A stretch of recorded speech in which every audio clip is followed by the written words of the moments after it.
Matt, just a game where for most of this game, I think you guys did what you wanted to do.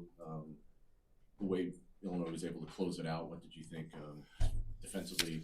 What did or didn't happen there? Yeah, I thought they made some good plays. Obviously, you like to have some things back defensively and be able to get a few more stops. But like you said, like we got what we wanted the whole night um, in terms of the shot selection, and had some shots there in the last 5-6 minutes that were really quality shots that didn't go down for us. We had the ball in the hands of the people that we wanted to, and the people that we'll continue to go back to.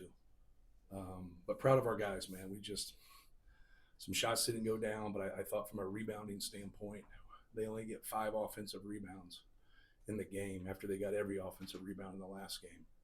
I thought that was a pretty impressive effort for us. We're not the greatest rebounding team in the world, but I thought our effort was great. We took care of the basketball. We only had 8 turnovers, just like them, and just got to keep taking those shots, man. Those are quality shots across the board, and a lot of the actions that we were running, were really successful. And sometimes from a results base, if you don't make some, you look at it like it doesn't work, when in reality those guys make those shots a lot. So I thought at halftime, like Trey Kaufman was like, I think 6 for 11. I thought all 5 of his misses were shots he normally makes, and you're not going to make all of them, but getting him 23 shots, getting Braden 19 shots, and liking the quality of shots. Braden's one at the end of the half, I don't think was a good shot, but besides that, I thought those guys did a really good job. We had to be better, a little bit sharper defensively there, if we weren't going to convert some of those shots at the end of the game. Matt, lineups with Cam in it at the 4 seemed to really work today. Yes. How big was it for him to get fouled out in the last? Yeah. He did a lot of good things for us. Sometimes just being out there, if you look at his stat line, it's not gonna, wow you or anything. But like sometimes that's what it is, right? Like you're just better when somebody's out there on the court. And this was one of those games where we were better when he was on the court. But no, you want what's working. I thought when we subbed midway through the first half, I thought our bench came in and did some really good things, and we went on a nice run there, and he was a part of that.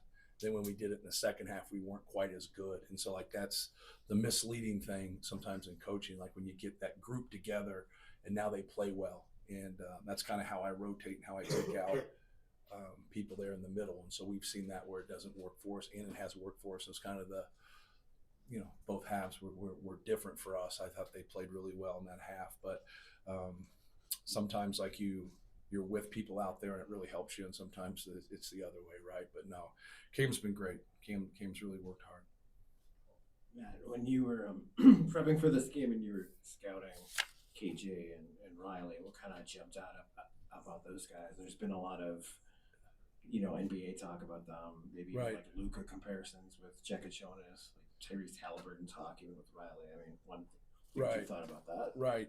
Yeah, it just depends on what they're going to go to as much. Like if they're going to go to more ball screen stuff with Jekachonis, his ability to pass. So you don't want to give him angles. We're not in the ability all the time, especially when you play from the top, to be able to get him to as we can. A lot of times with great players, when you try to get them one way or the other, you're creating angles for him. And that's the one thing that you don't. You want to take his space up to the best of your ability and not give him angles. Like he made that tough shot there at the end and he scored over us. Like that's what you want him to do. Doesn't mean he can't make it. It just means it's kind of the lesser of all evils. Will Riley is just a real tough matchup for anybody, just with his size and his skill level and his ability to, to make a three, to make a pull up, to drive, to kind of play with kind of a back down game when he gets somebody smaller on him. But they're both very dangerous players, very talented players. It's hard to adjust into college. It's easier for Jekachonis just because he, from day one he had the basketball and he played and he can kind of work through things. Riley sometimes earlier on didn't play as much, and now here when it's got to conference season, you just see that kind of talent. You just got to be positive with those guys, and if you can get them to score. I always tell them we can't rebound your turnover with this really talented cats. Like, you know what I mean? Like, just don't turn the basketball over. Play, have fun. You miss 4 or 5 shots in a row, cool. Make the next one, because they're so good, right? Both of those guys are so good. Just like keep getting shots, keep making the right play. stay positive, keep learning. But they're really good, man. They're really good players.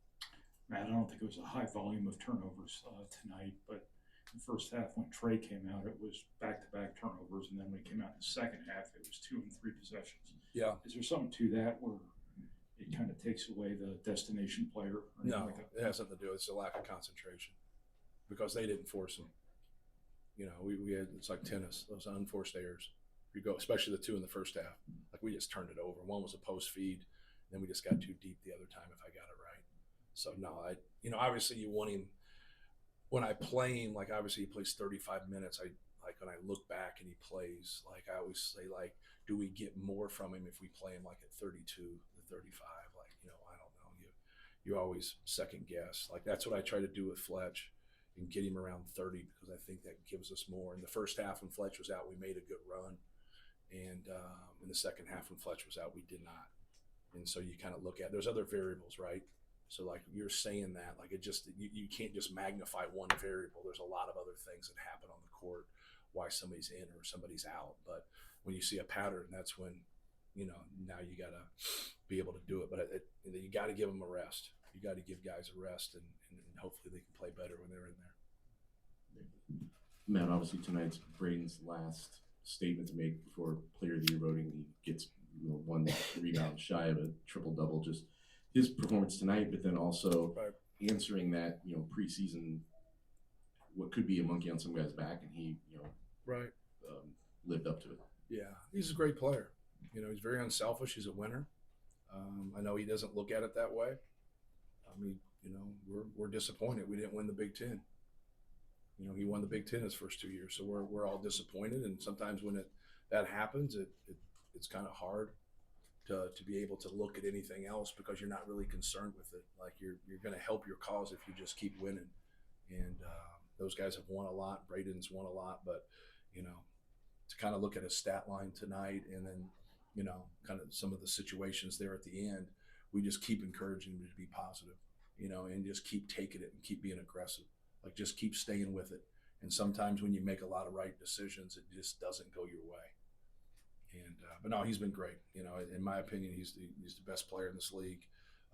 They call it the most valuable player, right? He's pretty valuable. Like who rebounds like him, who gets assists like him, who scores like him. He leads the league in steals, or he's second in steals. Like he's pretty good. He's pretty good for a guy that had 1 high major offer. He's damn good. I think he'll play 10 years in the NBA. I think he's fabulous. He affects winning. And sometimes we get away from that. We look at a lot of different things, but he affects winning on both ends of the court. Joe in the back. You stayed one-on-one in the post, maybe more in this game than any other game all season. Was that trust in first defense ability or more just trying to take away Visic's passing ability and Illinois' cutting? All of the above. All of the above. We had Trey Kaufman out in rotations because we wanted first on Ivisic, and we wanted to high hedge that. We didn't want Yakachonis to be able to get into the paint just anytime he wanted to. So we normally play drop with those guys or we steer into a switch. Tonight we wanted to do that. And then once we kind of saw rotations, like for whatever reason, they can't take guys that dive. It drives me nuts. Like just take the guys that dive, let them throw it out. Let's play into closeouts. It's not ideal, but you're keeping the ball out of the paint. So when we keep the ball out of the paint, we have more success. I know they hit some tough ones late, but just through the year, through this whole year and our data that we have, it makes more sense for this team to do that. So we just stayed at home then. Obviously, he got that one little jump hook. We got a jump ball out of another one. And then we just were going to, make him score over us and hopefully keep him out of the middle, especially when he's on that right block going to his left. That was the one that was dangerous. But he went the other way and got the basket. But it was just so deep. Like you don't want those to be layups. You want them to be post moves. And we didn't get him as, we didn't keep him out as much. But our inability to handle them diving, which I don't know why, but like we just didn't take divers. It drives me crazy. But we didn't. So we just did. That's why we adjusted. Matt, right here. In front of you. Thank you. Just wondering, every season has its ebbs and flows. And Right. Illinois has obviously dealt with injuries and illness, but what do you see from them right now as Right. they enter March? Because obviously a lot of people don't Yeah. know dangers. I think they're a really talented offensive team.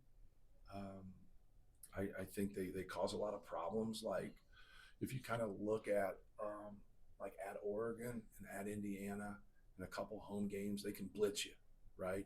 But they take the 5th most threes in the country and they make like the 330th, right? So it's whoa, like that's like that doesn't happen normally. I don't know if that's ever happened for a team that we've competed against. So, but how did they win the game here at the end?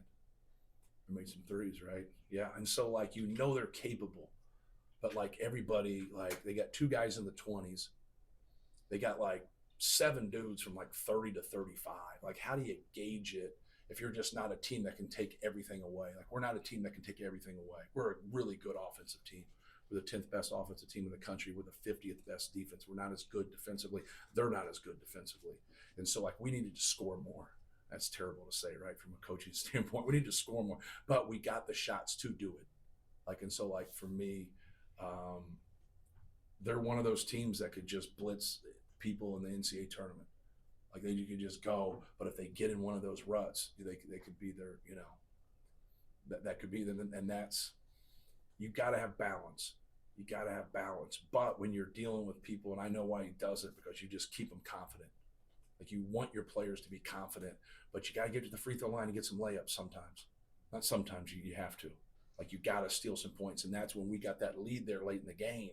Like they got some layups, they got the and one, they got a couple of drives, they got to the free throw line, they got in the bonus. Like we got in the bonus there at the end. I think it was sympathy, but we didn't get in the bonus in the first half. Like you got to be able to get free throws and layups in this game, and especially when you get onto a neutral court, you just do.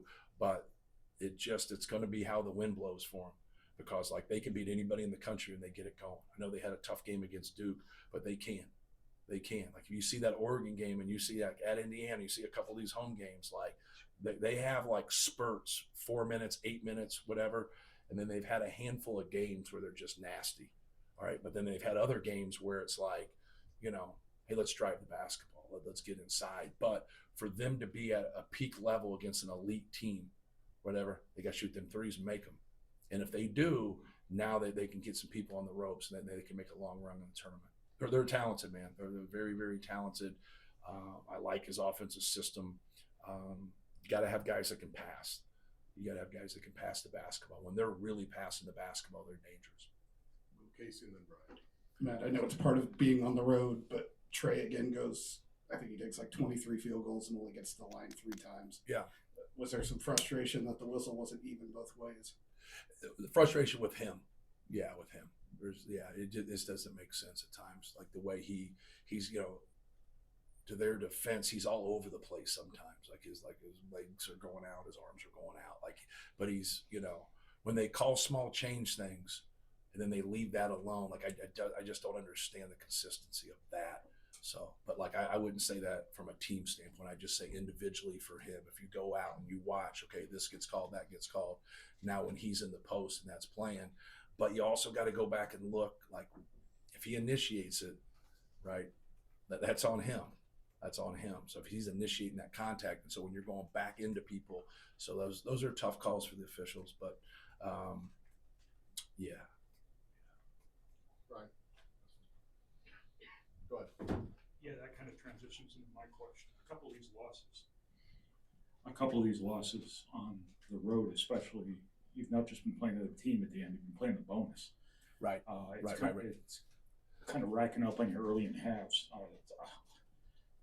The obvious answer is foul less and draw more, but is there anything you can do to kind of get out in front of that so it doesn't catch up with you at the end? Yeah, like we try not to foul. Like 2 years ago, we were the #1 team in the country in fewest fouls. Like we've been up there 3 years in a row in the Big Ten. We've committed the fewest fouls. This year we have not. We're not terrible in that area. We just got to be better. Like you got to worry about what you can control, and we got to be better. So it's just interesting that it gets us only on the road, right? So like that to me, like, but it's hard for me before I watch tape because I'm pretty good with it. Half the game in front of me, I'm not real good at the other end. I'm not real good at gauging things. So you go back and watch tape, but they got a tough job. Thank you, guys. Thank you.